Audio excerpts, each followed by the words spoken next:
Welcome back, Dodecadorks. We're the 12-Sided Guys. We have Scott as Ornan. At your service. Sabrina as Sylvie.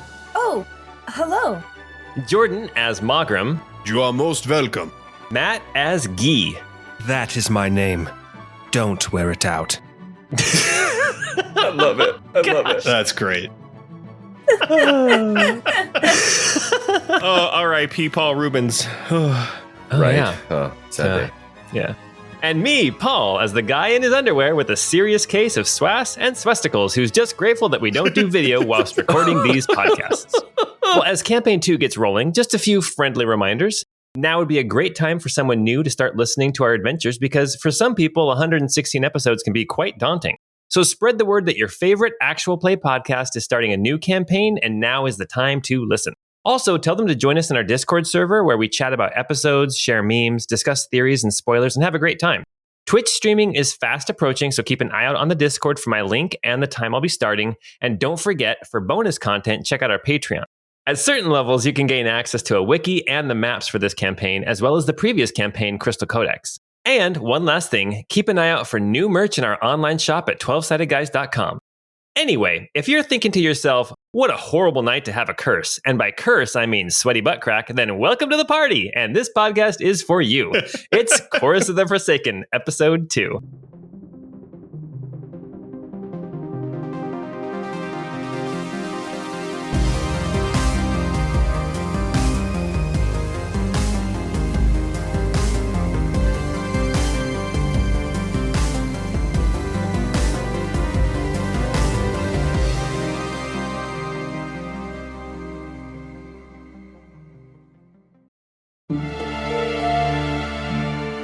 Welcome back to the small town of Barograd. Last time we were together, our 4 heroes, maybe?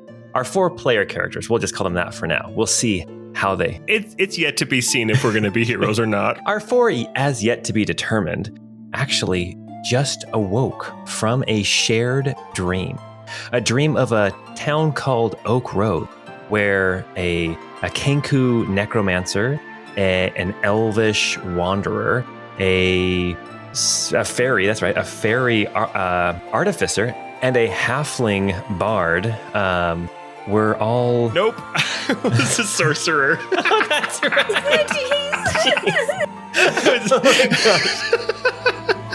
Paul's like, that's fine, I got it. A dragonborn berserker.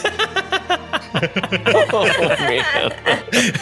And a halfling sorcerer, who were all in the midst of this scheme to pilfer some goods from the local temple of Kalimvor, the god of the dead. But after days and days and even weeks of rain, in the middle of this operation where James Bartles, as well as Spritz the fairy, were keeping an eye out on the priest who keeps an eye out on the Temple of Kalimvor, were entertaining and keeping everyone busy, while Bubs the necromancer and I look at their names. Okay. Jib Jab. We made it hard because they were the silliest of names. And Jib Jab, that rolls right off the tongue. Bub and Jib Jab. Yes. Jib Jab and Badger. While Bubs, Jib Jab, and Badger were all infiltrating the temple, there was a... Every time you say Bubs, I think, you just jumped over some of my buses. Yes. While they were in the middle of their heist at the temple, there was a rock slide because of all the saturated ground, opening up a cave underneath the temple. Now, this priest who was overseeing the Temple of Kalimvor shooed everyone away and set up an alarm. But in the middle of the night, she came rushing back into the inn and warned you all that there was a young girl named Loida who actually had gone into the cave, and you all scrambled to go and help get her out. When you went into this cave underneath the temple, it actually went down deep under the earth into an ancient crypt. And after fighting some spiders and some skeletons, you all came upon this scene of this elaborately decorated, rich-looking crypt with armor and weapons off to the side, some paintings that were ruined, and Loida standing in front of this crypt, attempting to push the lid off. As attempts were made to stop her, including a knife that was thrown, she still pushed the lid off of the sarcophagus. She had it coming, to be fair. Causing some kind of a maelstrom of light and sound and wind that all coalesced into a flash and then snap open all of the eyes of our characters who are here in the town of Barograd. After having this shared dream, I believe one of you took a potion, one of you paced and collected your breath, a couple of you kind of got up, looked in the mirror, just tried to steady yourself after such a strange dream. For even though it was a dream and you were all sleeping or trancing, it did not feel like a normal dream. And at this point, we are going to start in the morning. So, in the town of Barograd, there is a small but very well-liked tavern and inn called the All the Way Inn. As the sun peeks up over the horizon, over the tall pine and fir trees that dot the landscape around Barograd, you see in the All the Way Inn some people bustling about and actually doing some preparation for the morning. You see that there is a small gnomish woman with gray hair, like pink and purple hair and gray skin, who is working in the kitchen getting some breakfast prepared. Some bacon is frying, some, I guess, coffee is being made. She is making some eggs and she's cutting up some meat and getting some bread ready for the morning rush. While her young son, another small gnome, obviously, with purple hair and gray skin, is wandering around, kind of moving around cups, helping out here in the bar, and behind the bar, getting everything ready for the day's rush of people looking for some of the local delicacies that they have here at the All the Way Inn. We see Scott. Who do we see?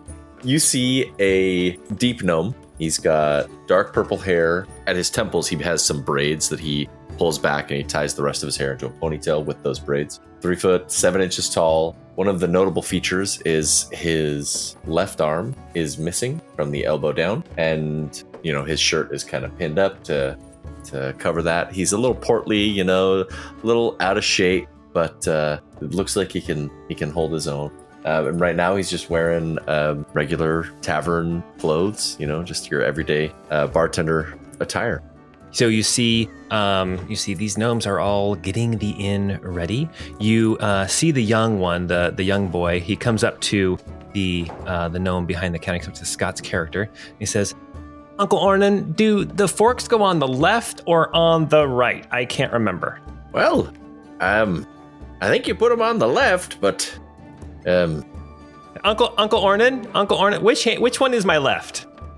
Well, first you hold both of your hands out, just kind of as far forward as you can, and you stick your thumbs out, and you put both of those in your ears. Oh, Uncle Ornan, no. Oh, you. All right, he goes back to setting tables. You can see there are a couple of people already in for the day. You see like a man and a woman who are sharing a table, just waiting for some food to be served. You also see at one of the tables sitting by himself, you see a well-dressed older man. Ornan, you would recognize him. First off, Ornan, how long have you been in Barograd, would you say? At least 10 years. Okay. Ornan, you would recognize this older man sitting by himself for the last probably month and a half or 2 months. Every morning, or actually every evening, the steward of the castle, his name is Edmund. He has been staying the night here at the All the Way Inn. He takes his meals early in the morning and then he leaves. Normally, you would know that he had been living at the castle here, at Grimley Castle in the town of Barograd. The castle is not large; it's not even necessarily well kept. But the knight who kind of oversees this tract of land for the Baron is. This is his steward who helps him keep his books, as well as other household things there up at the castle. But lately he's been coming to the All the Way Inn. I would imagine you guys have had a conversation or two, and he is sitting here sipping on a nice warm tea, waiting for some food before he heads off back up to the castle. as you are working behind the counter, we see another figure here on the first floor kind of stretch their arms, climb out of bed. We'll say after the dreams of last night, nobody got good sleep after that dream that you all had unknowingly shared. But we see a figure come creeping out of we see a figure coming out of their room, walking down the hall, heading in towards the common room, and we see Sabrina. What do we see? So you see a 3'1" gnome, a forest gnome, with long, dark brown hair that's tied back into this long braid that goes almost all the way down to her hip. Although I guess that's not very far because again she's 3 foot.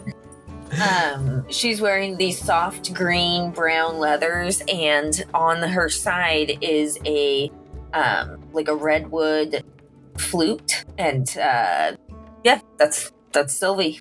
Nice. Sylvie comes down out of the hallway, and the way that this inn is set up, the sort of the eastern half is where the bedrooms are, as well as the upstairs, and then the western half is the dining and the bar and the kitchen. So Sylvie, I imagine you come out of this hallway of bedrooms and start heading towards the west into the common area. You can see Ornan behind the bar, and then you can also see a couple of other people there in the common room who are eating. Sylvie, how long have you been in Barograd? I've been here for about a month or so at this point. Okay. So you've probably had some conversations with the folks here in the bar as well. As you come walking into the common room, you see the woman gnome with her name is Gemma, as she comes wandering out of the kitchen with an armload full of like a tray full of plates of food. As she comes walking out, she spots you, Sylvie, and she says, Sylvie, are you going to finally play for us? Give us some entertainment this morning? And then she kind of walks further into the common room and start handing out food. Oh, good morning, Mrs. Gemma. Yes, I would love to play, but maybe I could get a little bit of a breakfast first, No, don't want to perform on an empty stomach. Like, well, come on in and have a seat. There's some eggs and some bacon here for you.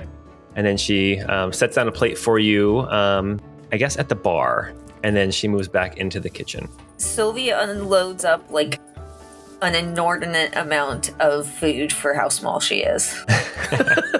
She's got this super fast metabolism. And just starts digging in. All right. And as you are digging into your breakfast, Sylvie, we see a third person. This one is coming down the stairs from upstairs. The all the way in has 2 floors, and wandering down the stairs coming for their breakfast, we see Jordan. Who do we see? Yeah, so there's a tall, older human. His head is shaved bald. He's got a little bit of some stubble growth and a salt and pepper mustache. He wears this black leather outfit with a black leather kind of trench coat. And this white... Is it patent leather? Would you call him a leather daddy? I was just going to say a leather daddy. Is there a harness? No. Does he got a collar on? No, so he has a very stern expression on his face. He has kind of this sunken feature set, these deep set eyes that are kind of an almost light brown amber kind of hue to them. And you see these deep scars on his cheek and on the top of his head. He has a small kind of satchel with him, and you can faintly hear the kind of tinkling together of little glass vials that he keeps in there.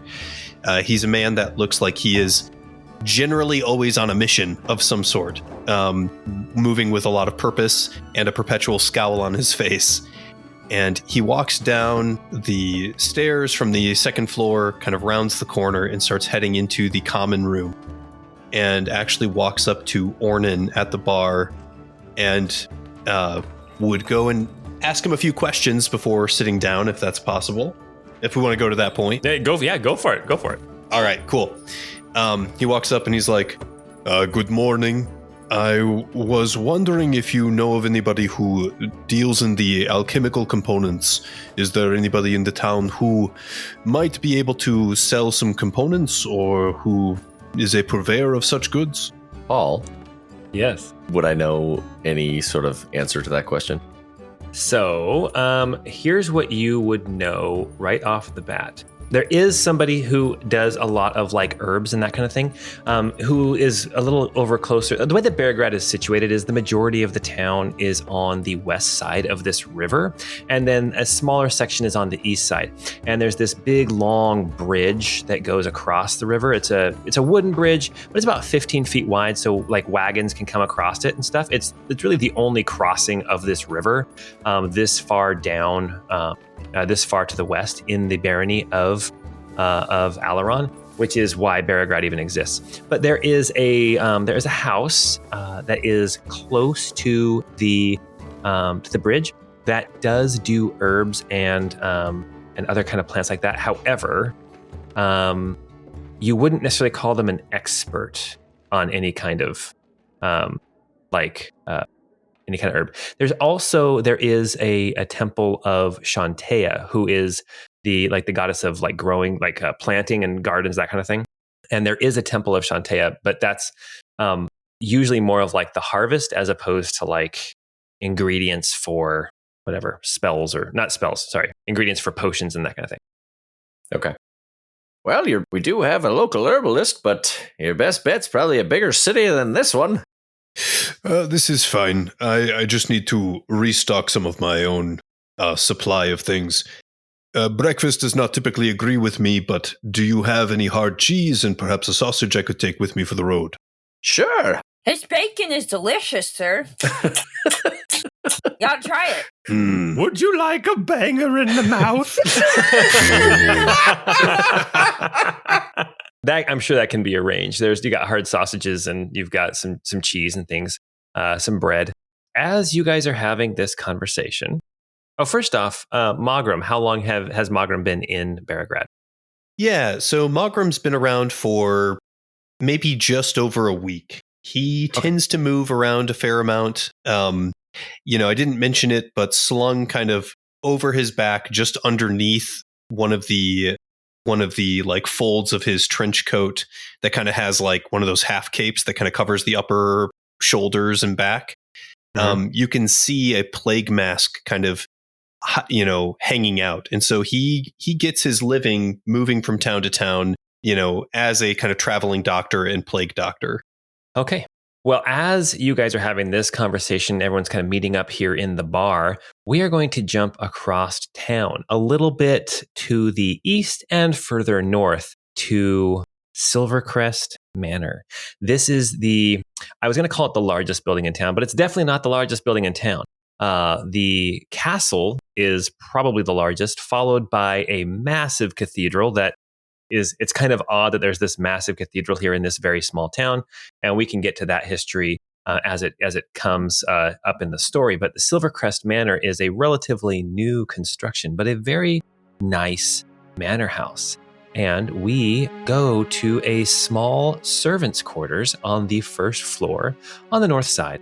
There is a small bed, there is a chest, there's a wardrobe, there's a little armor stand, and there is 2 doors in this room. And the occupant of this room would know that one of the doors goes out into the hallway, which then can get you out of the building. The other door actually goes into a basement, which is used for storage. And sitting on the bed, we see Matt. Who do we see? Okay, so you see, I think I described him previously. You see a stupidly handsome male elf, about 25. Looks to be about 25. He's got a lean, muscular build. He's about 6 feet tall. He's got it's gross just how attractive this guy is.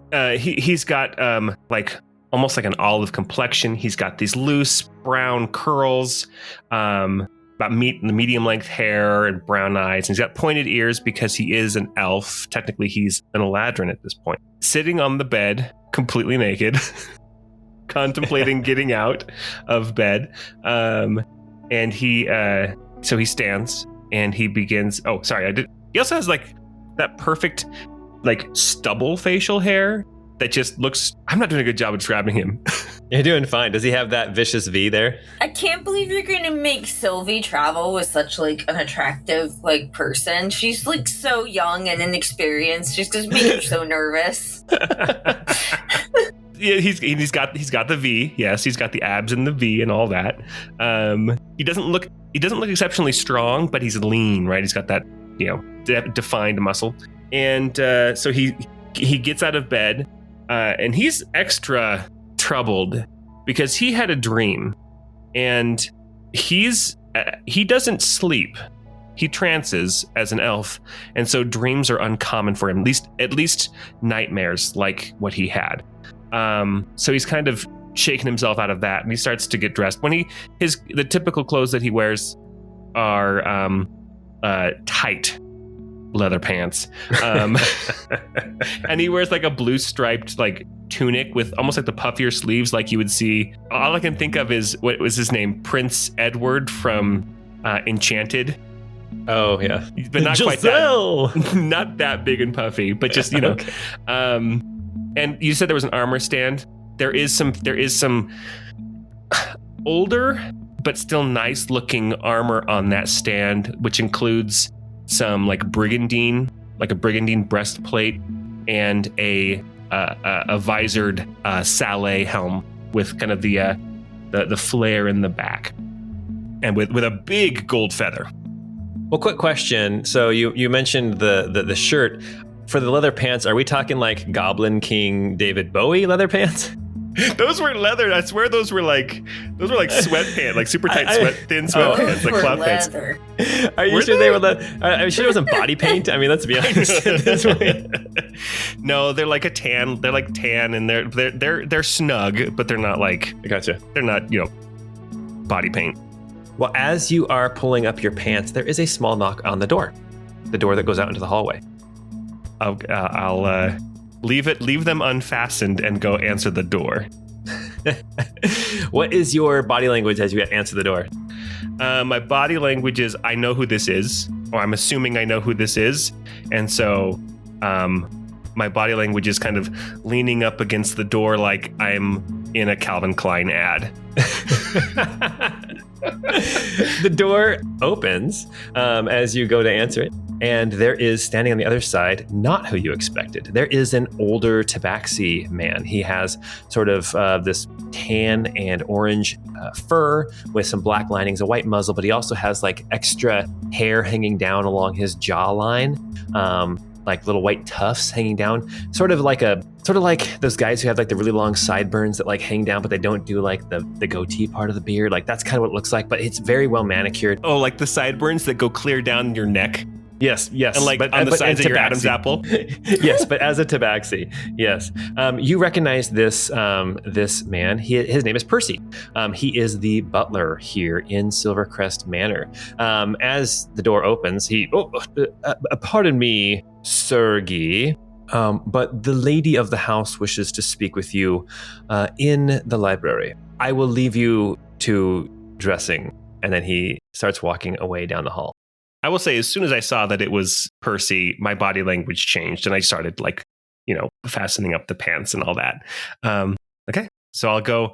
I won't put on the armor, but I will put on everything else, and I'll even put on my sword belt, which has a bastard sword on it, and also there's this kind of old red leather book as well that is kind of hung on one side of the belt as well.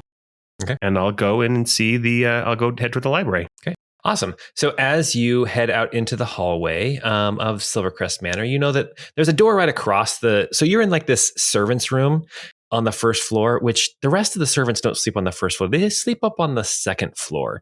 And you get the impression that this servant's room actually is just kind of like a storage room that they put a bed in and made room for you.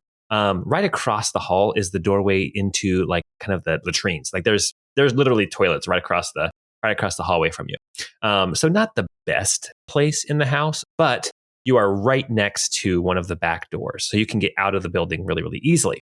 But as you move down the hall and into the into the foyer, you can see that the floor is this green and yellow intricate tile work. There are these nice rugs laid out.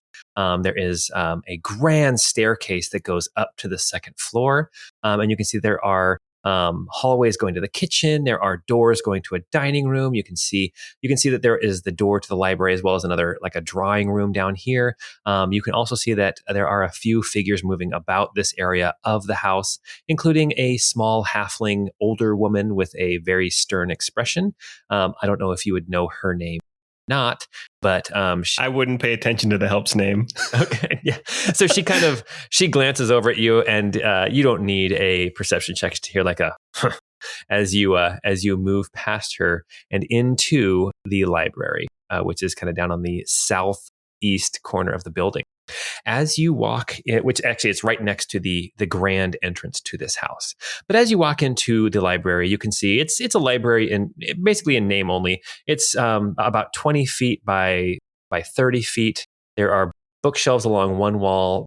There's a big fireplace on one wall, and then there are these plush leather sofas and chairs in here, as well as like a small little tea set. This is where the lady of the house, Nalira Silvercrest, likes to spend some of her days. Normally, this is not where you spend time with Nalira.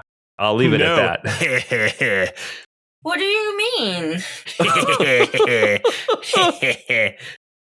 The door to the library is open. As you walk in, you see Nalira sitting on one of these couches. She has a book in her hands. And I'll let you make either perception or insight or whatever check you want to make, as you are here in the room all alone with Nalira, with the open door behind you. All right, I got a dirty 20 on my perception. Okay, with your dirty 20 on your perception, she is looking down. So dirty. Well, as you walk in, she is looking down at this book, and you see her finger moving on the page, but it looks like she's moving it down the page and then back up, like she's moving her finger along the page as if she's reading, but you get the distinct impression she's not actually reading.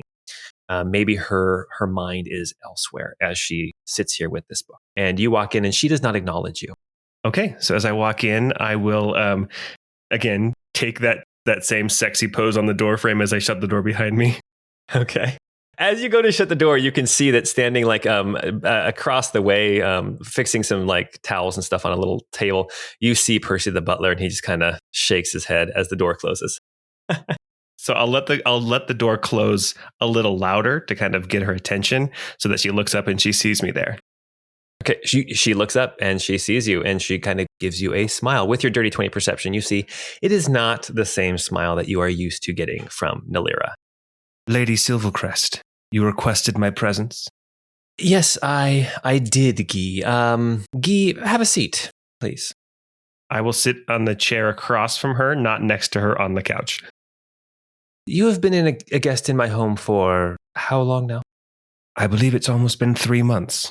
And in all that time, have I asked anything of you?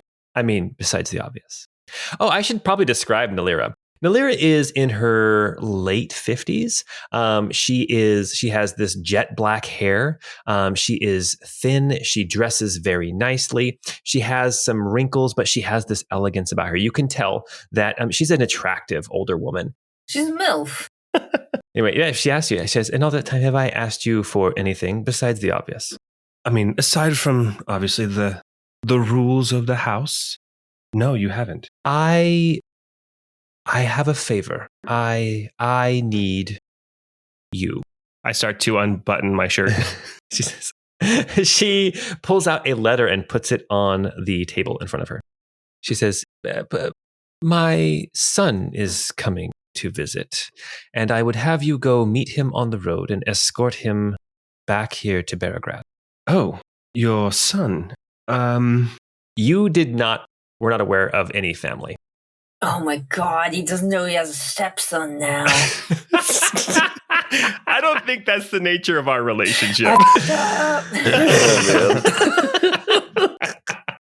So your son, I'll say this is a topic that Guy has never broached with Nalira. So, I mean, it was kind of, there could have been children or not. So she slides this note across to you and she says, yes, he's coming. He sent this letter. It arrived yesterday. But as far as I can tell, he should be arriving today with a caravan from the east. I would have you go and meet him and make sure that no harm comes to him. And I would have you get to know him.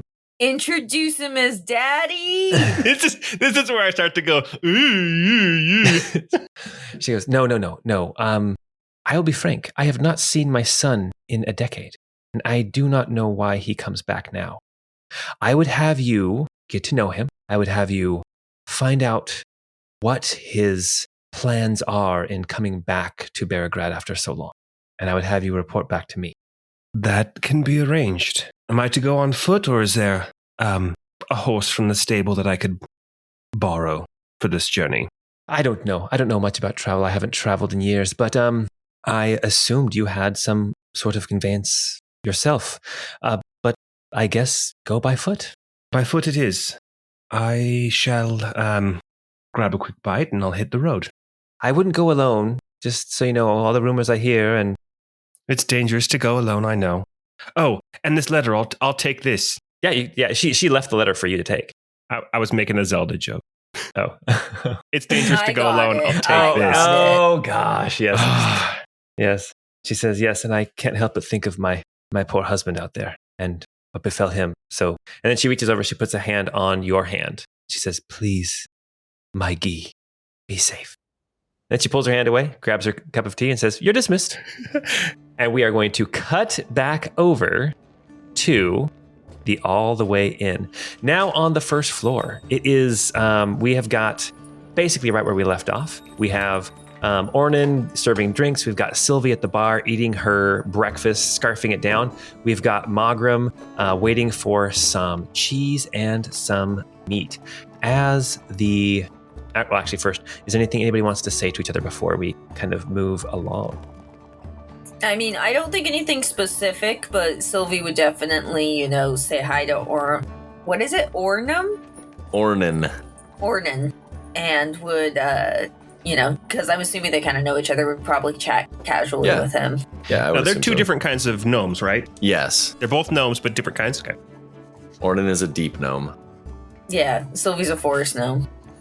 But she's not prejudiced. As you guys are talking and just kind of eating your meals, Magram, I imagine you're about to turn around and head into town as suddenly the door opens and you see 3 figures file in. You see a dwarf with red hair. He's got a long beard. He's got... he's armored. You can see he's got armor on, like a chain shirt, but it's the kind of armor that ends like a t-shirt style sleeve, not like a long sleeve, but not like a cap sleeve. What's the in between sleeve? Like a jersey sleeve? I don't know. Three-quarter. 3/4 sleeve. Let's just say 3/4 sleeve. You can see that it ends there, and but he's got like large muscles. You can see he's got an axe at his waist.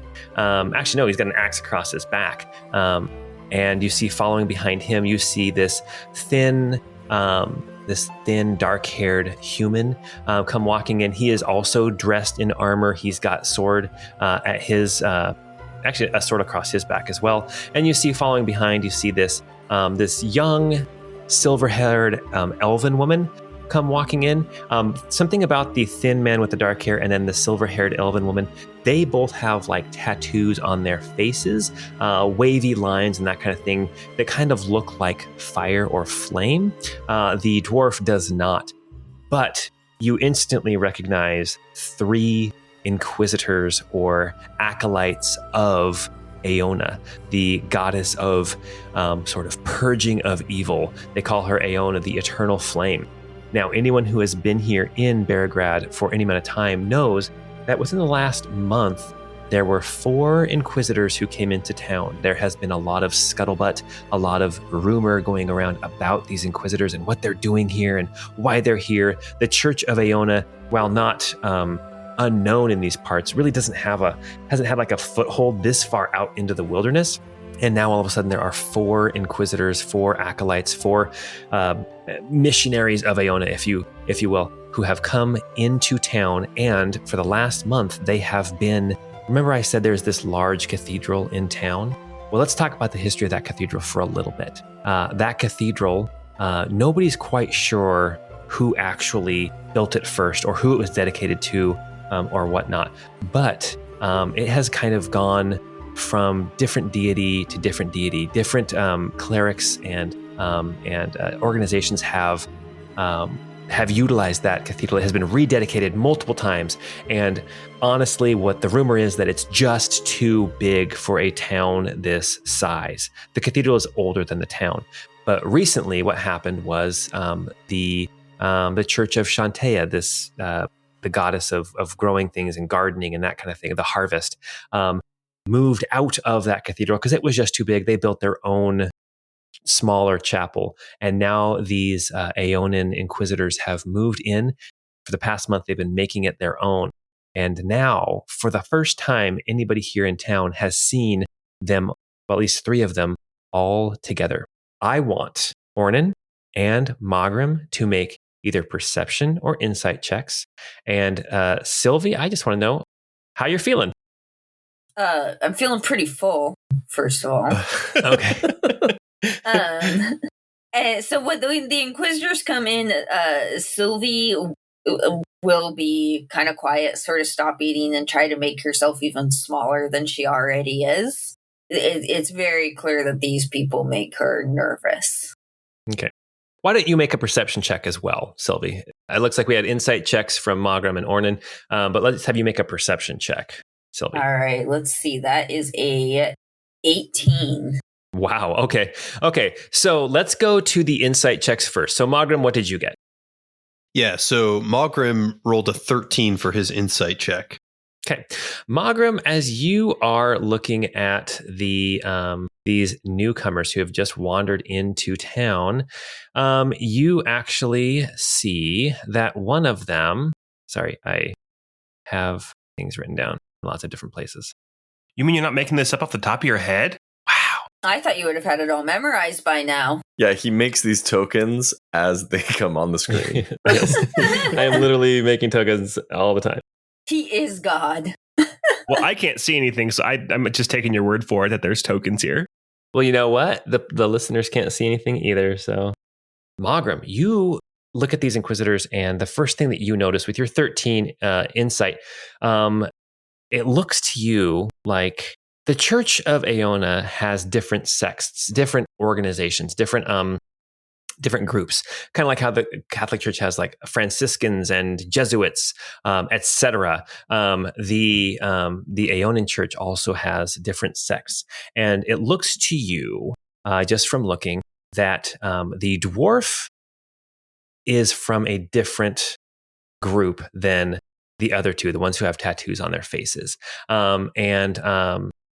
Magram, I'll also say with your 13, you notice some scarring on the dwarf's arms and across his neck. They look like cuts, like old blade cuts and slashes that have healed up. Ornan, what did you get with your insight? Ornan got a 17, and I'm specifically curious which sects these people would be from within the Aeonian Church. Okay. Well, with your 17, you're not sure about the dwarf, but instantly you know that the tall, thinner man with the dark hair and the tattoos on his face, as well as the elvish woman with the silver hair and her tattoos, that they are definitely of the Vantorian sect. Cool. The idea of the tattoos, the kind of the flame motif, you would know looking at them that more than likely they have a lot more tattoos than just the ones on their faces, and that's what you got with your insight. Ornan instinctively pulls his sleeve, he adjusts his sleeve so that it's covering anything that might be visible. Okay, cool. We'll say, Sylvie, with your perception of 18, you see Ornan react as they come wandering in. But you see other people react as well. You see the man and woman who are in here kind of sharing a meal.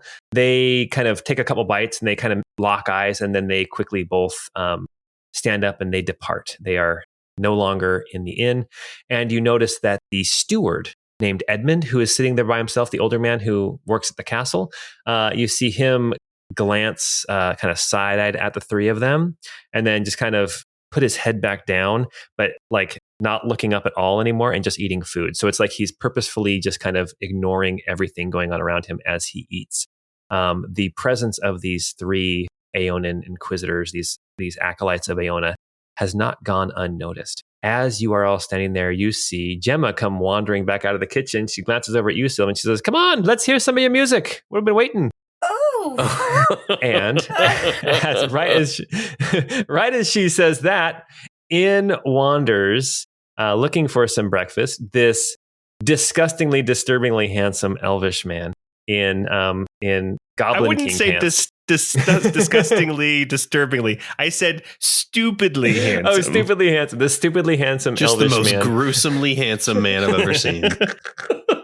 Just grotesquely handsome. I have actually donned the armor and I'm holding the helmet under my arm, and I actually have a painted blue heater shield that's on a strap on my back. Oh, and I also wear a navy blue cloak, like traveling cloak. I'm very heavy on the blues. I like blue. Nice. You come wandering in. We'll say you see this scene as you come wandering in, Guy. The Inquisitors all made a scene. Guy, are you known to the inn, to the All the Way Inn? Is this somewhere you'd come often? Yeah, but I don't think you'd often see me coming in full, armor. I'd always have my sword belt on, but I don't know if I'd often come in full armor. Okay, awesome. Yeah, you come wandering in and you see these folks. Gemma is kind of cajoling Sylvie, saying, "Let's get your flute out. You've had plenty to eat now." Oh, well, yes, I can do that. Yes, Miss Gemma, absolutely, of course. And Sylvie will kind of very slowly and reluctantly kind of grab out her flute, and she has kind of like this, probably like 3.5, maybe 4 foot staff that she carries with her, and she'll kind of set that behind the bar and head up to, I guess, wherever the performing stage is. There isn't one. It's just standing in front of the fireplace. There's 2 fireplaces. There's 2 hearths here in the All the Way In. One on the east wall, one on the west wall here in the common room. And you just kind of pick a spot and start playing. Sylvie will pick the spot as far away from these Inquisitors as possible. Okay. As I come in, do I? You can make a perception check. Yeah, sure. Okay, I rolled a 10. You rolled a 10. Okay. As you come wandering in, you notice you do spot the Inquisitors, which you've been in town for a while. You've probably seen them in 1s and 2s every once in a while, just moving around town, but not like together. Let's see who had Ornan. I'll say you with your insight as well. Your 17 insight. It seems to you that maybe these Inquisitors have finished something at the cathedral, which is why they're all kind of coming out in force. Like maybe they were hollowing it or something, so they were dedicating it, and now that process is over. Guy, I think you kind of, with your 10, you sense kind of an unease right now, as Gemma, this deep gnome, is cajoling this forest gnome into playing a flute that it seems like she does not want to play. Has she ever played the flute in the tavern before? Oh, for sure. Yeah. Like, she's been here for a month. So she does play, just not as often as you would expect. Okay. And definitely not as willing as most bards tend to be. Okay. But maybe she's humble. I was thinking it was like when we were in like 5th grade band and like, Grandma and Grandpa are here, go get your trumpet, play that song that you like. Let's go band. Let's go band. Where it's not even the melody, it's just like a random line in the song. Oh my gosh. Awesome. Well, while that's happening, Guy will make his way up to the bar. Like, again, keeping the Inquisitors on one end of the room and heading up to the bar toward Ornan and Magram. Are we on a first name basis? I call you barkeep. Okay. Yeah, Please. Mogram is keeping his back to these inquisitors and trying not to attract attention to himself. But like he turns towards the bar and he looks down and he's got this wand that's kind of tucked into his belt, and he kind of carefully and quickly moves it off of his belt and slides it into a pocket on the inner side of his left trench coat inner lining, because he just doesn't want that to be out and visible. As I come up, I'll say, barkeep, I'll take some breakfast. I'm also looking for some. I'm going to be hitting the road, and I was wondering if you could point me toward any resources for finding able bodies to accompany me. You need able bodies to accompany you on the road? Well, it's just for a day trip. I'm fetching a traveler who's with one of the caravans, and then escorting them back into town. It won't be too exciting or dangerous, but never safe to travel the roads alone. And you will be back tonight, right? Like he's supposed to arrive today anyway. Yeah. Yeah. Well, I probably could not accompany you on the return journey, but I would be happy to go with you on the way. I am also on my way out of town, apparently. Apparently. Oh, is it the lamplighters back there? You would know lamplighters is slang for inquisitors. It's slang because they light people on fire. Like they burn people at the stake. And so not necessarily these inquisitors, they are known to do that to heretics and witches and people deemed dangerous. And so they call them lamplighters. I mean, obviously there's a tension in this room, and I don't like being in the presence too much either. This is all hush. Yes. I don't like being in the presence either, but just have to deal with them. I wouldn't blame you if it did. I prefer to practice my craft a little bit away from these types of individuals, if you understand my meaning. No, I 100% do. And then I might actually, Guy actually knows thieves can't. And so I'm going to try to kind of give a little bit of a signal to Mogrim, basically to say something to the effect of, I'm in the business of avoiding the Inquisition as well, and see if he'll pick up on that. So why don't who do you think should make that check? Should that be you, Guy, or should that be Mogrim? Should that be like an insight check on Mogrim's side? I think it'd almost be like an intelligence or insight, maybe with disadvantage because I'm using a specific like coded language. Yeah, let's say difficulty 15. Make just an intelligence check, Mogrim. Okay. Difficulty 15, intelligence. No, not difficulty. Sorry, difficulty 12. That's yeah. Okay. Would that be something Ornan would be familiar with as well because of his background? You mean okay, Ornan? You're sitting there listening too. Why don't you go ahead and you make the intelligence check as well? Ornan is not a very bright individual. And Mogrim is a little bit bright, but he only rolled an 8, so he did not figure it out. Gotcha. So you're being a little too obtuse. I imagine, Guy, that you pick up on that, but you also would know that maybe you've been as blatant as you care to be right now, especially with the lamplighters here in the room with you. Yeah, and I think the thieves can't like is less. It's less spoken words, and it's maybe even more like actions. Like, let's say that the sign would be that I come in with my traveler's cloak and I sit down before then I stand up and take my traveler's cloak off and hang it, or something like that. Just some little sign that people in the know would recognize, but is subtle enough that somebody else, wouldn't. Okay. That makes sense. Yeah, I think that makes sense. For sure. And Mogrim would not have picked up on that then. He's just kind of oblivious to it. Yeah. How far out of the town are you headed?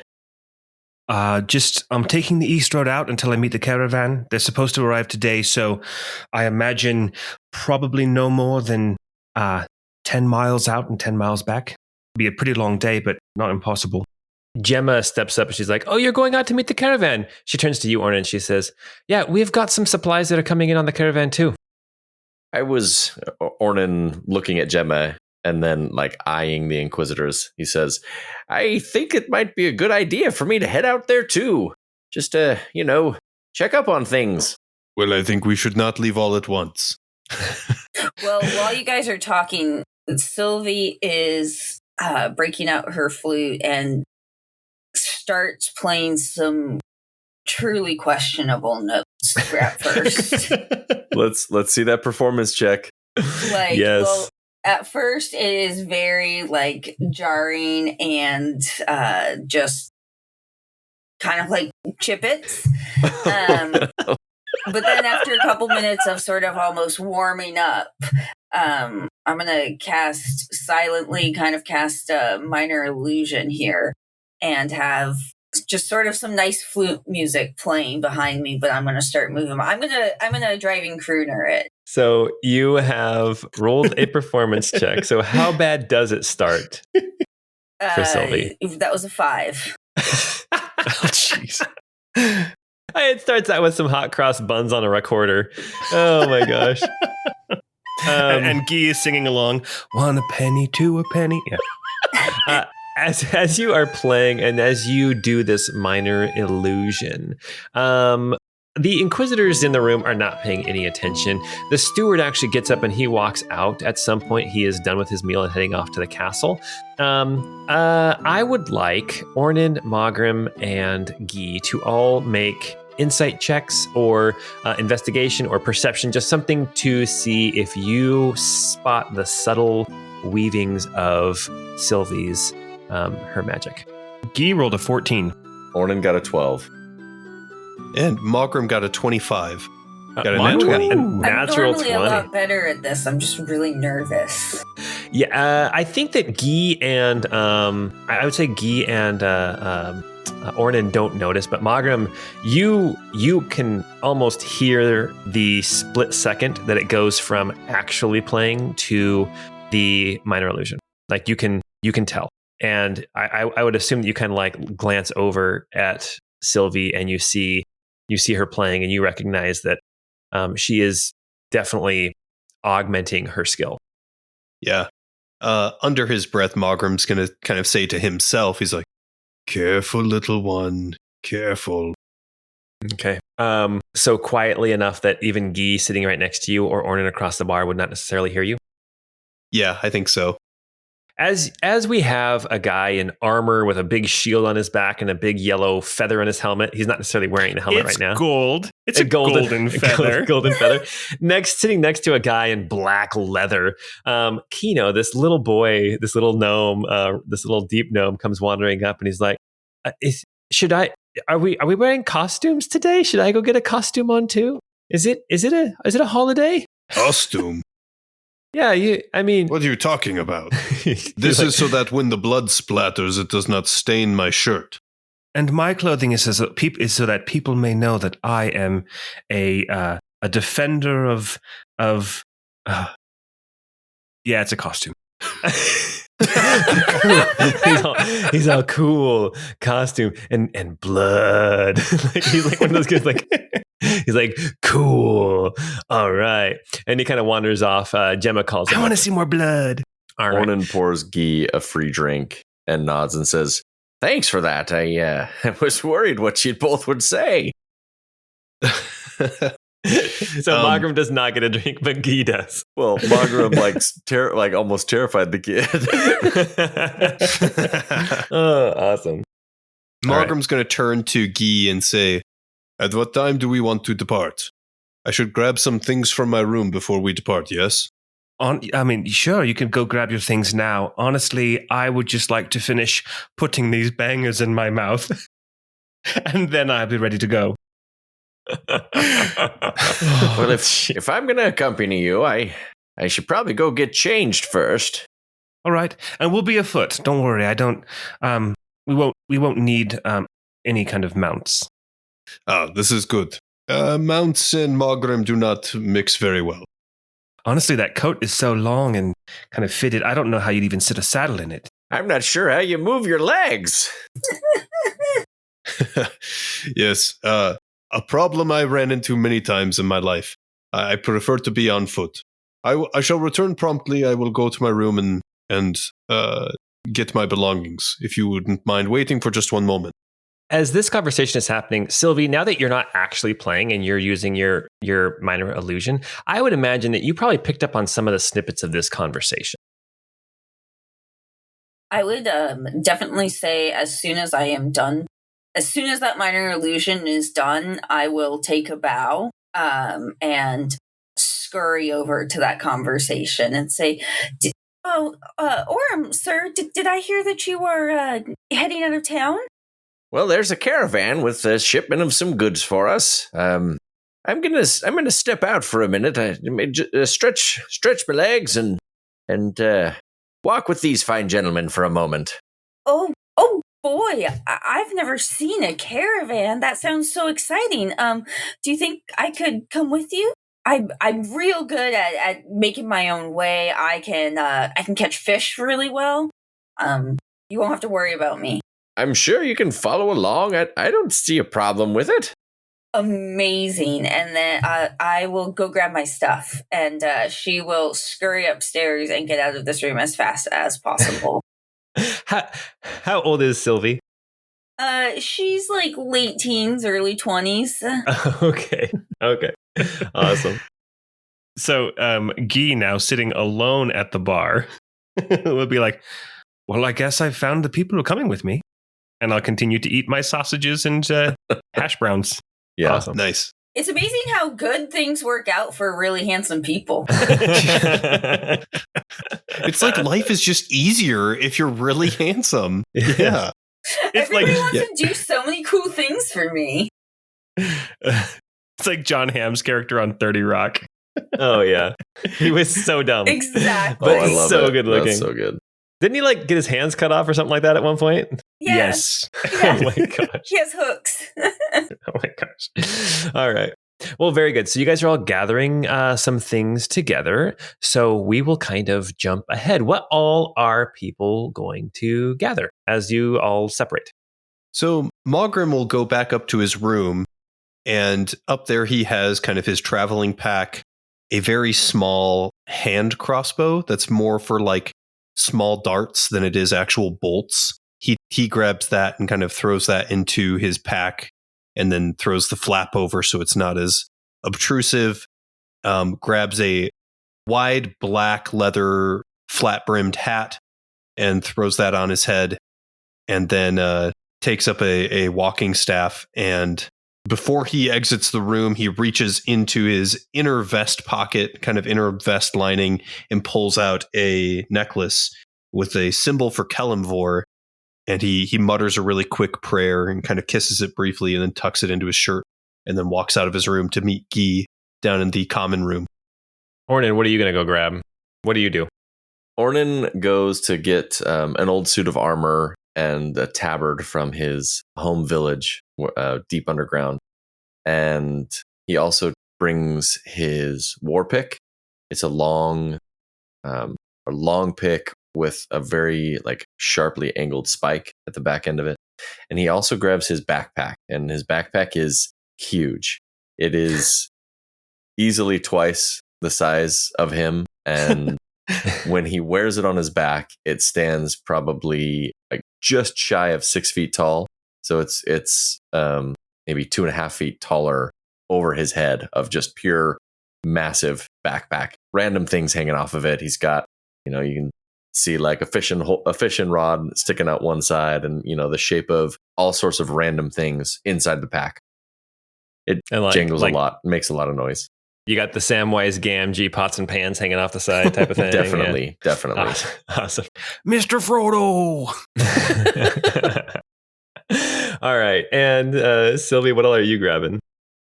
Sylvie doesn't have a whole lot of stuff, so she just grabs her small pack and that quarterstaff that she had downstairs and takes that with her. But aside from that, she sort of just has a few sets of traveling clothes and the clothes on her back, and that's about it. Okay. Awesome. You all meet back down in the common room, but first I wanted to ask Guy. Guy, did you got the letter from Nalira from her son? Did you ever actually end up reading that? No, I didn't. I guess I assumed that it was a letter for him, but it was from him? Yeah, it's a letter from him explaining that he is on his way. Yeah, I will, while I'm waiting for everybody, I'll pull that letter out down there at the bar and I will read it to myself. Perfect. As you read it, I'm not going to tell you exactly what it says, but basically it's just a very basic letter that says, Mother, I've missed you so much. I am so excited to be here in Alaron Barony, and I am coming to visit you in Beregrad. I should be arriving on the 24th of Fantasy Month, September, whatever. Man, no wonder she doesn't trust this kid. He sounds suspect. Really just telling his mom he loves her? I don't want to believe it. Yes, he's like, I cannot wait to see you and to see how my childhood home is holding up. With all my love, Calden, Kalden. So his name is Calden. I think I knew a Kaladin once. My previous character was a paladin. All right. Well, you all meet back up in the common room. The lamplighters, the acolytes of Aona, these inquisitors, are all eating some breakfast. They're talking amongst themselves. You see there is some camaraderie, but you also, just now that you guys have known to look for it, you see that there's a little bit of the two who are Vantorians, the ones who have the tattoos. They seem to talk more than the other one, the one who has the kind of the cuts, the old healed cuts on his arms and on his neck. They talk. Those two tend to have more in common, and but they seem to get along well enough. It seems like watching them is kind of like seeing comrades in arms type of thing. You would expect that maybe. I'm blathering. No, you're fine. You're doing great. No, you're good. It's the kind of thing you would expect from soldiers. Sometimes that they might have this joined camaraderie because of their circumstances, but they're not necessarily great friends. As you all venture out of the common room and out into the dirt streets of Beregrad, this small town that is surrounded by pine trees and fir trees. You can see mountains off in the distance. You know that the caravan is off to the east and is headed this way, probably from the kind of the barony seat, a town called Redlam, a city called Redlam. But you are all ready to go. So is there anything you guys want to do before you leave town? Yeah, as we come out of the all the way in. We're going to go out and then go all the way in? And then go out? We're all the way out now. As we come out, I'll say, Come out. yeah. I warned everyone this was going to be a more adult campaign. Oh, jeez. As we come out, as we exit the building, Guy will say, hold here for a minute. I'm going to go grab a friend of mine. And I'm gonna go back into like the shadows where nobody can see me. And I'm going to say, Prancival, Vinny. And then I'm going to come walking back out with my pet corgi named Prancival. Oh, What? oh my goodness. You see you this like the loaf Queen of of bread. You see this little loaf of bread with these tiny little legs come wandering out with the cutest little butt. Everyone, this is Prancival. Not allowed inside, and technically I'm not supposed to have him, but he'll be walking with us. Mogram scowls at the dog, looks up and scowls at Guy, looks back at the dog and scowls again, and then kind of shrugs his shoulders and resignedly just is like, okay. Sylvie did not realize that this golden yellow knight could get any more handsome, and then he busted out a corgi and she's just gone a little pale. Oh gosh. I was thinking of fashioning him, getting with a leather worker and fashioning him a little backpack so he could carry my helmet when I don't want to wear it. You know, I know some people. I know some people that work well with leather. You would. Why are you laughing at this? Well, gosh. Speaking of laughing, I actually heard a fantastic joke the other day. You want to hear it? Let's see if I can remember it, okay? Yes, I love jokes. All right. I have big sharp teeth and am a treasure chest with a long tongue. Oops, I'm a mimic. Sorry. At least I think this that's was how not it went. good joke. This was terrible joke. Do we all remember that from the shared dream? Well, as a matter of fact, I think you would remember certain jokes that were told in a small bar, a small tavern in this town of Oak Road. The tavern's name was the Bed and Barrel, and the jokester was a halfling dressed in motley. Is that a common joke among these parts? I feel like I've heard it before. It's very funny. Honestly, I don't remember where I've heard it for the first time. I actually just remembered it last night. It's strange. Oh, Huh. This is interesting because I feel that I have recently heard this joke too, but I do not have a great recollection as to why I have heard this joke. I'm pretty sure I'm the only one performing in the end, so it definitely wouldn't have been stand up. As you guys are having this conversation, you guys are kind of walking east out of town. You cross along this long wooden bridge that spans the entire river. It's probably a quarter of a mile long. You can see it's 15 feet wide pretty much the whole way. It's really well built. And you see that there are like these little stands, these little platforms that people kind of stand on the edge of the bridge, and they'll fish off into the river. And so there's people hanging off of it. It's wide enough for carts to go back and forth across the river. And you meander your way across the river and down the road here on the east side of town and out into the woods. And that's where you guys are at this point as you are continuing this conversation. So you've really heard that joke before? Oh, you're the one who said it. I assumed that you that it was common in this part. No, honestly, I had the craziest dream last night, and part of that dream there was a fantastic comedian, excellently voiced, and he told these jokes about being a mimic, and I don't think I said it correctly, but That's strange. I had a similar dream, but I don't remember the hilarity. No, I assure you, I think I chuckled in my sleep at least one or two of them. Wait, you had the same dream? Or you dreamt of these... I don't know what to say. I had a dream about a man telling mimic jokes and, possession and little girls, and there was a badger. Oh yes, the badger. They're not nearly as cute as little Prancival, but they were pretty cool. Okay, so now we're kind of joking around about this, but Guy is super creeped out. Yeah, so is Mogrim. And he'll say, this is very strange. I don't typically dream, but to find that I have apparently shared the same dream last night with both of you. It's I dream most nights about Gemma, but last night was different. Oh, are you and Gemma sweet on each other? Oh, I don't mean to give the wrong impression. I mean, I'd like to be, but it's complicated. Did any of your dreams involve something of kind of a catacombs or a cathedral or something of that nature? Yes, it did.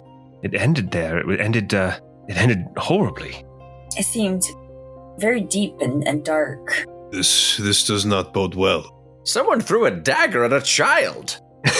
Who would do that? Especially considering that the stand-up comedians seem to have everything well in hand. And I felt like it was justified, but man, maybe we weren't dreaming the same thing. Mogrim stops in his tracks and kind of holds up his hands. He's all like, wait. Hold on a moment. So all of us, all four of us, had some sort of a dream last night, and we all experienced it together. Were you seeing things through the eyes of a fairy artificer? No, I think that I, for the most part, was following the jester. Huh. I was mostly looking at the badger. I was inside a skull at some that the Kenku's hip. This is very strange. I wonder if everyone in town had that dream. I wonder what the Inquisition was doing. They seem to have accomplished something? You think they're looking into our dreams? Do you think they're looking into our thoughts? Can they do that? No, lass, just cool the motors, propellers and things. As far as my understanding of what the Inquisitors are capable of, this would not be something that I am familiar with, and I have a bit of a history with the Inquisitors, and this would be something new. Well, I'm terribly sorry that you have a history with them. They, in my experience as well, the Lamplighters are more about burning those who don't fit in than actually this kind of magic. Yes, well, the darkness and depravity that that certain of the Inquisitors engage in goes far deeper than you know. No, those Vantorians aren't quite so bad. They mostly just hunt creatures out in the wilds. Burn the occasional heretic, but yes, usually. Sure, as one does. Well, the lamps aren't going to light themselves. Oh my God. Well, whatever it is that is going on, I think we continue onward. I'd like to put some distance between myself and those lamplighters, as you call them. Have you never heard that expression before? I've heard many expressions. Although that one is particularly clever, I will give you this.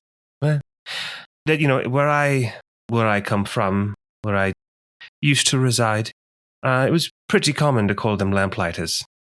Yeah, just a quick little note for everybody. I'm sure you guys all know this, but I just wanted to make sure that our listeners know that the Inquisition is pretty much everywhere. But Baragrad's a relatively small town, and it's way off in the Alaron barony, which is more remote, kind of more rural than other places.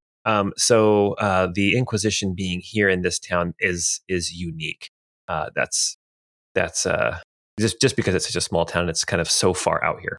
All right, you guys continue traveling and talking.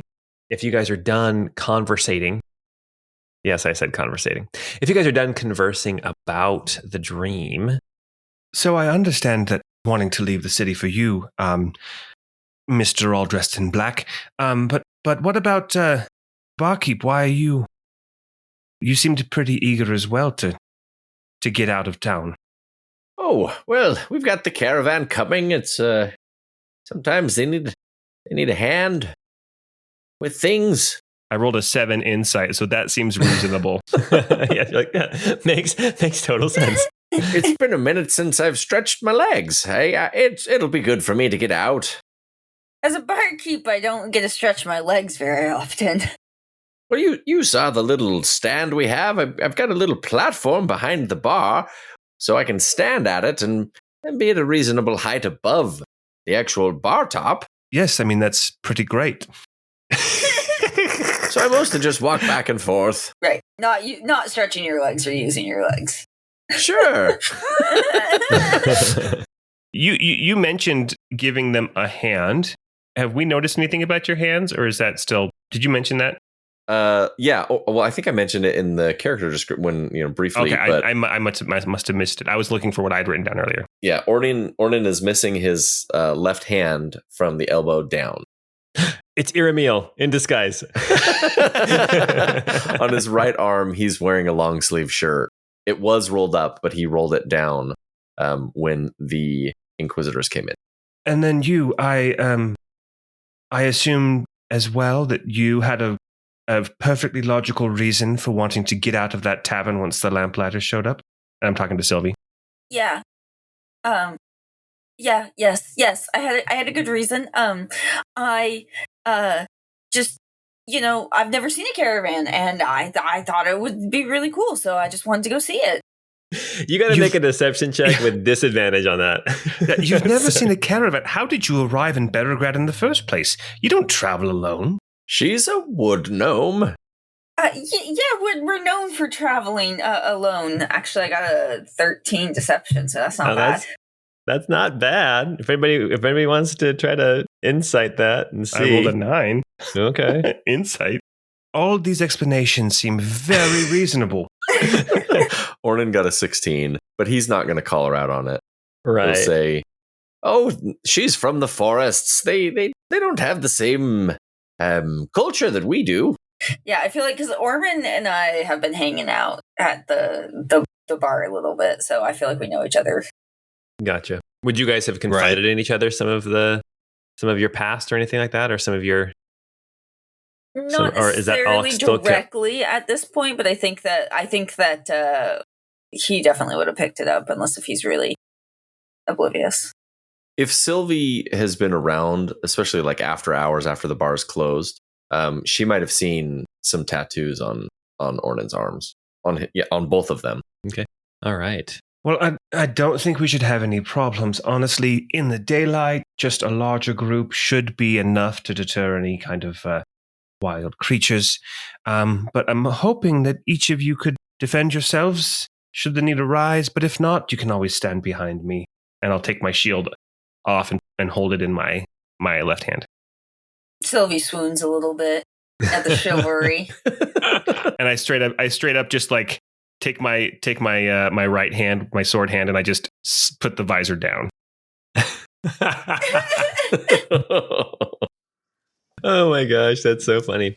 You are all walking east along the road, heading towards Redlum. I mean, that's still days away.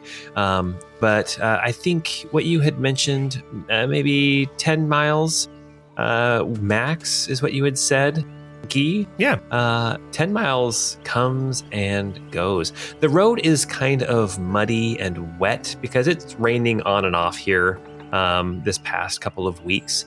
And 10 miles comes and goes, and there is no sign of the caravan. 12 miles comes and goes, and there's no sign. 15 miles comes and goes, and it is now getting into the afternoon. And you have still not spotted the caravan. At this point, if you don't turn around now, you will not get back to Beregrad before dark. And there's really only one road at this point, right? Between the two towns. There is, yes. There is nowhere else you can think of the caravan going. At this point, 15 miles or so is how far you've traveled. And 15 miles, then turning around and coming back, like that sounds terrible. That is a very long ways to walk in one day. To go back, 30 miles total. That'd be... Yeah, that's insane. That's nuts. That'd be exhausting, especially after not getting very good sleep last night. So the question is, what do you guys want to do? Do you keep pressing forward? Do you turn back?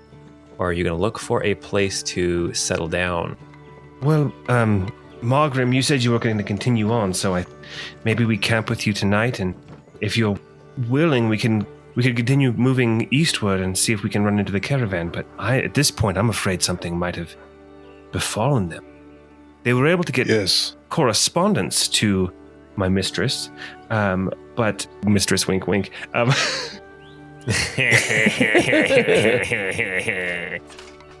Sorry, that was terrible.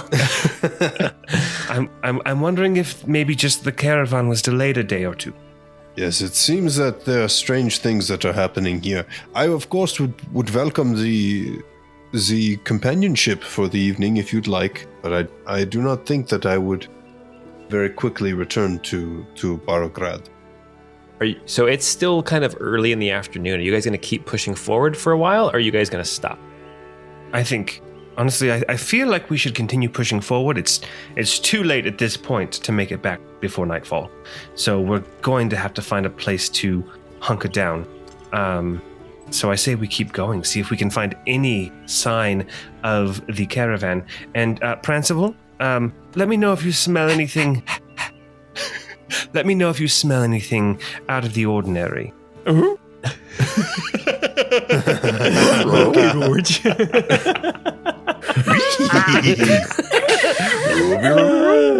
just a big tongue like lolling out of its mouth. Very good. Okay. All right. Good boy. Yes. Good boy. You continue to move on. After 15 miles, 16 miles, 17 miles, 18 miles, 19 miles.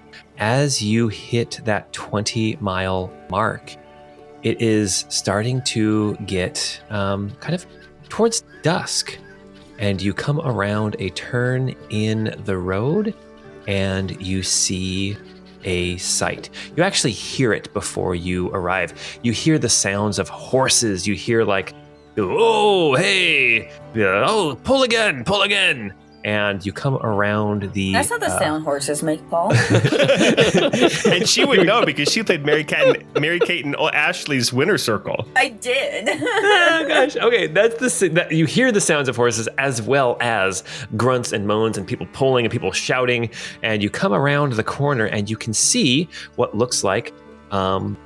along the road, there are puddles and kind of marshy areas here because of the rain that's been happening. And you can see that off to the road heads straight east and west at this point. And there's kind of trees to the north and trees to the south. You're in a forested thicket.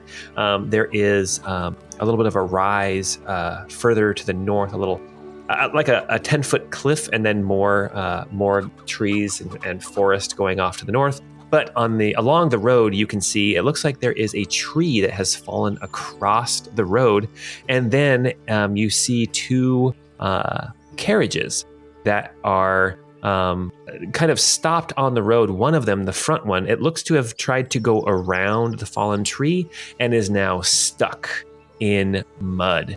You can see that one of the carriages has no horses, and the other carriage has 4 horses that are all trying to pull this carriage out of the muck. You can see that there is this driver, this kind of dark-clad woman up there on the carriage, and she's whipping, trying to get these horses. Yeah! You can see that there is this large grizzled-looking dude with this big, thick beard, and you can see that there are some armored folks who look like they're wearing chain shirts. They got weapons on them, but they're also trying to get the horses to move. And then you can see just a little bit off to the north, kind of off the road and underneath some trees, you see a small campfire being lit, and you see that there are 4 folk sitting around the campfire watching as these it looks like probably the caravanners as well as some guards are trying to get this wagon unstuck, but they're not getting very far, at least not at this point. And you guys are approaching along the road. Those horses are majestic. Oh yeah. I could run around with those over some little leaps. I don't even remember what they're called. These are big. These are big draft horses.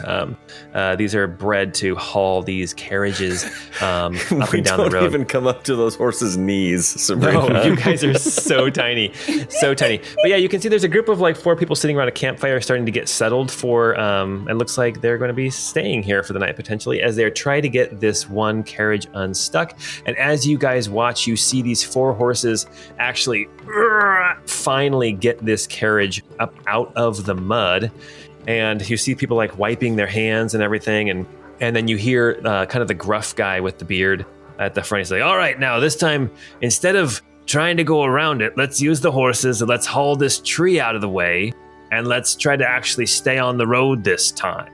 And everyone's like, yeah, we got you, Gideon, okay. And that's what you see as you approach. Ho there, caravan. The gruff guy kind of turns to some of the guards and kind of waves them off. He steps forward a few feet. You can see he's got this cudgel on his waist, like a little club. He puts his hand and he's like, we're not looking for any trouble. Oh, no, don't. You needn't worry about any of that. We're actually here on, at the request of the Lady Silvercrest, to accompany your caravan, into Beregrad. Yes, Silvercrest. Oh. He looks back at the fire and he's like, hey, you're Silvercrest, right? And you can see sitting up at the fire, there is this thin young man, probably 25, 26. And he's got long, dark hair, black, like the same color as Nalira. And you can see him kind of sitting, he's dressed nicely as well, sitting on a little log by the fire. And he glances up and he's like, yes, I'm a Silvercrest. I'm Calden Silvercrest.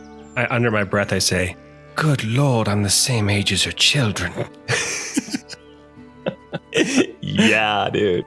And then I'll shout out and I'll say, Calden Silvercrest, your good lady mother has requested we accompany you into Beregrad.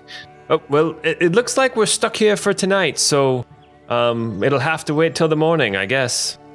But it's nice of you to come. I didn't expect my mother to send help? Well, as proof of our intentions, I bear the letter that you sent her. Oh. Well, thank you. He kind of comes. He stands up, brushes off his pants. He kind of starts walking over towards you, and he holds out his hand for the letter. And I'll give it back. Wait, did Guy tell any of us about his secret motives at all, or not? Are they secret though? Well, about I don't know, suss them out. So there's two things, right? There's going to go and accompany her son back into town, and there's also getting to know her son and finding out why he's coming back to town. So I guess those are two different. How much did you clue in everybody to? Okay, so I will say this. As far as, Widow Silvercrest, Nalira, she has a reputation for keeping the presence of younger men. Right, Paul? Would you say that's accurate? Yes, she does. Ornan would definitely know that. So if you know anything about her, you assume that you kind of know something about Guy's relationship. That's part one. Part two, I was not secretive at all about coming to accompany this caravan back at the behest of Nalira Silvercrest to bring her son into town. But then the third part there, which is trying to figure out why he's coming back into town, no, that's been kept close to the vest. Okay, that's what I was asking. Cool. He holds out his hand. He says, "I'm Calden Silvercrest." And I am Guillaume of Grants Harbor. It's a pleasure. I'm sure we'll be staying the night here. We got one wagon unstuck, but it's getting too dark to travel now. So you're welcome to our fire. My companions here can help you move that tree trunk. Ornan was already walking towards the trunk to move it without being asked. Oh, gotcha. Gideon's like, no worries. We'll just hook these horses up. We'll haul this log out of the road. And they start moving the horses over. You can see that that looks like Gideon is this kind of the gruff guy with the big thick beard. He's got like a big smile on his face. He seems like a really nice, jovial guy, but he's also big. He's intimidating just with his size. And then also there is a she's young-ish. She's like 30. She's got silver hair. She's a human, but she has kind of a very whereas Gideon is quick to smile, this other driver of the caravan is not. But she also is armed as well, which you guys would know that, you always got to be armed when you're traveling because you never know what's going to come out of the woods. Anyway, she looks like she's the other driver of the caravan, and she goes and starts helping to hook the horses up to this tree to try to move that out of the road instead.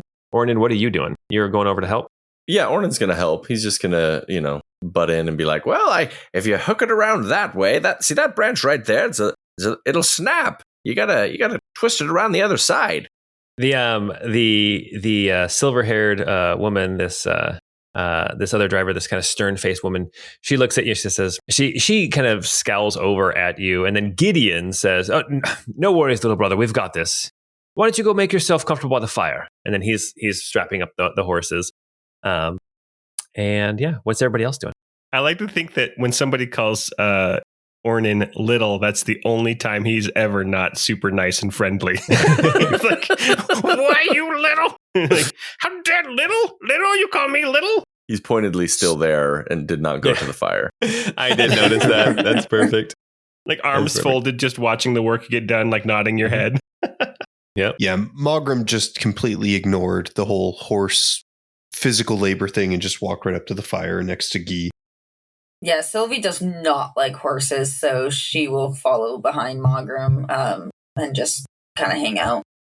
Yeah, perfect. As you guys approach the fire, you see Calden Silvercrest, the young man with the dark black hair, the person that Guy has been sent to help. You also see that the three other people who are sitting here by the fire. You see Evangeline Lilly is here. Good. I'm glad she made an appearance again. I've missed her. Oh, she's so cool. You also see that there is this dwarf man. The woman and the man and this dwarf man, they seem to be together, like they're traveling companions. And you see that as you approach the campfire, you see that one of the guards, one of the armed men who was there helping, once you guys approached, he came over and stood next to the fourth person at the fire. The fourth person at the fire is this this middle-aged man. He's got a kind of a white beard, and his hair is starting to turn white, but he is kind of thick-faced. He's kind of broad across the shoulders, but he doesn't look like a laborer. He's dressed well. He's dressed like not like he is wealthy, but his clothes are well made. This is somebody who does not labor for a living. And you see that the guard is standing next to him. Well, as we get by here by the fire, Prancival is straight up hanging out with Sylvie. Oh my gosh. Just like kind of pulling on her robe a little bit, trying to get her to like play tug of war or something with him. I imagine she kind of bites onto your staff a little bit. Or Prancival kind of bites onto your staff. You're kind of like tugging with the staff and things. Yeah, very cool. I'm trying to look very professional though, because, I was told I was hired to help escort these people. So I'm trying to look like an escort. And the dog's kind of messing that up. Oh, and also just so that it's completely clear, there was no pay involved with any of this. I wasn't provided any kind of funds to pay you. So I appreciate you coming out of the kindness of your heart. It's fine. This was more for safety in numbers. As you guys are, you see that these horses, the drivers and this second guard, they manage to get the tree moved, and then they take the horses over. They start getting them dressed down for the night, giving them some oats and things like that. People start settling in around the fire. You see that this middle-aged man, kind of the one I mentioned, who's dressed in nice clothing, the one who looks like he does not labor for a living. It seems that both of the guards are actually attached to him. And then Calden, and then this dwarven man, and then this other woman, Evangeline Lilly, they are all just kind of sitting around the fire, pulling out some food, some trail mix or some rations, whatever they have, as Gideon and this other driver, her name is Ryla, as they come back over to the campfire. And Gideon says, all right, we're going to have to settle here for the night. So everybody find a comfortable spot. Don't go wandering too far out in the woods. And we'll try to get an early start in the morning so we can make it to Beregrad by the end of the day. Again, sorry for the delay. As people start pulling out bedrolls and tents, I imagine, hey, barkeep, how many bedrolls do you have in that backpack of yours? I know of 3 at least. I'll have to do some digging. I might be able to find a 4th. You were a Boy Scout, right? I mean, you're very prepared. Well, I like to keep a little bit of everything back here, but we didn't have scouts back in Glimhaven. Yeah, that's where I'm from. It's deep underground. We didn't have a Boy Scout program like they do up here. Oh my gosh. Oh my gosh. Sorry, I was going to say a joke and I decided to bite my lip. All right. As the sun continues to fall below the horizon and the shadows stretch, the only light after a while is the campfire, as well as a few lanterns that are lit over on the wagons. You can see that people start to settle in. They're not laying down or anything, but people are starting to gather around the fire, sharing conversation. You'd also notice that of the 2 guards, one of them is always near this middle-aged man, and then the other one will go and walk around and make sure that the carriages are secure, and then they will switch places. But you notice that this middle-aged man is never left alone. And as night settles in, and as the noises of the forest start to come out, those nighttime noises, the crickets and the pop and crack of the fire, we are going to stop there for tonight so you guys can have your first night out in the woods when we return. I'm not looking forward to that. I mean, I'm not big on camping. I love that our first real encounter in the other campaign, there was also a log in the middle of the road. Was there? Oh, there was. Yes, there was. It's kind of a very convenient D&D starter. You're going to have to do that every campaign now, Paul. Oh, gosh. Yes. It's a little different, though. It's a little different. Well, and the logs in the road, that's a big deal when you have wooden wheels. I'm just giving you a hard time. No, I know. It's all good. All right, you guys. Well, hey, thank you for playing tonight. Next time we get together, we'll see what happens. Don't forget, we have our Discord. You can come and chat with us about this latest campaign. Share with us some of your theories about the different characters, maybe what their class is, what their backgrounds are. What is kind of going on behind that plague doctor's mask, all that fun stuff. He's smoking pot in there. Hell yeah, brother. He's just got a water bong in the break of it. Oh my gosh. He's just hanging around. Don't worry about it. And until we get together next time, we hope you have a great time.